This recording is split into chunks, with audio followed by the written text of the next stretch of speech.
You ask Tiger to solve. This deals with linear equations with one unknown. The final result is t=8. Let's solve it step by step. Simplify the expression. Expand the parentheses. Group like terms. Simplify the arithmetic. Expand the parentheses. Group like terms.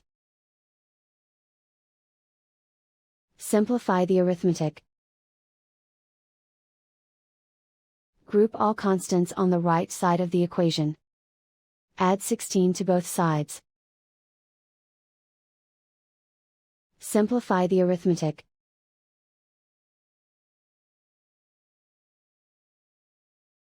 Isolate the t. Divide both sides by 2. Simplify the fraction. Find the greatest common factor of the numerator and denominator. Factor out and cancel the greatest common factor. And so the final result is t=8.